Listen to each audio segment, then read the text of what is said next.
back to their place. That was in 2007. This is John Lokule Lui, a primary 5 pupil at Pilas Primary School in Irili Sub-County in Napak District. Lokure has not known the happy adventures of other children his age. He is still haunted by the rough life he led on the streets of Kampala. To get to Kampala, Lokure's mother had to sell firewood for months to raise the bus fare for him. His mother was motivated by the desire to save him from dying of hunger. She also hoped he would be able to send her some of the money he earned by begging on the streets of Kampala. Whenever I would go to the street to beg, I would not get any money. We were chased off. John Bosco Odot, also a primary 5 pupil, has a similar story. They told me that, what about if your father have died? Why don't you go to Kampala and look for some money for school fees? The influx of young Karamoja children to the streets of major towns of the country intensified from 2006. Before then, street children mostly consisted of children who had run away from their homes due to abusive parents, domestic violence and death of parents, among others. Today, it is estimated that over 80% of the 10,000 street children are from Karamoja, many of them forced to come because of a combination of loss of cattle to rustlers and recurrent droughts. But genuine socio-economic factors are not the only reason they flee Karamoja.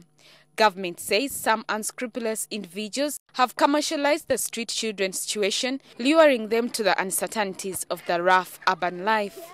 Unsuspecting parents many times just let their children go, and sometimes because of poverty, but also linked to lack of awareness of what some of these people who come to traffic children are up to. So they use our children as a bait to get money. From February 2007, government started withdrawing the Karamoja children and women from the Kampala streets. The majority of children who end up on the streets of Kampala are said to come from Napak district, and that probably explains why a good number of children at this school are former street children. Napak district is said to have the highest rates of migration of street children because it was the first area to be disarmed, rendering it prone to insecurity from cattle rustlers. Pilas Primary School alone has over 70 pupils who were former street children.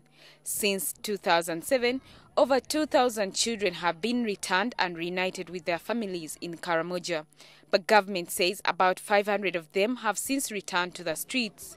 Working with partners such as UNICEF and BRAC Uganda, government has developed a comprehensive program to address the core issues that push these children out of Karamoja in order to break the cycle of migration. We have been addressing the symptoms.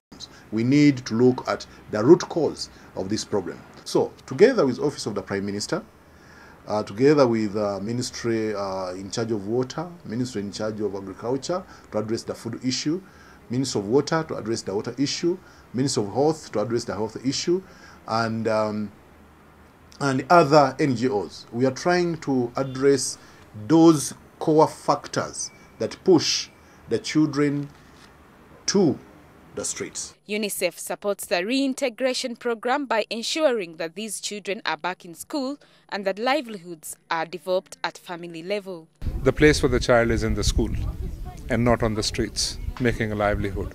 So there's a two-pronged approach. One, to make sure that there are economic activities initiated, so the families are supported in economic activities and livelihood activities, and the kids attend school, so that in future they can actually get the skills and the knowledge necessary for them to be employed somewhere gainfully and to break the cycle. Younger children are enrolled at early childhood development centers like this one at Godown B in Irili, Napak.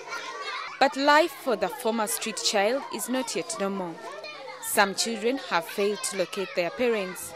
They stay in school during the school term, living modestly and returning to the transition centers during the holidays. Caretakers also find that former street children require more attention. You find that the street children have different manners from those ones that have been at home, because these ones at home always grow with the parents, but the other ones have, when they are exposed to certain situations whereby they copy up bad manners. When I talk of hygiene, you find that it is really very difficult. But even though their circumstances are still difficult, these children say they never want to go back to the life on the streets. Anna Tkunda, NTV.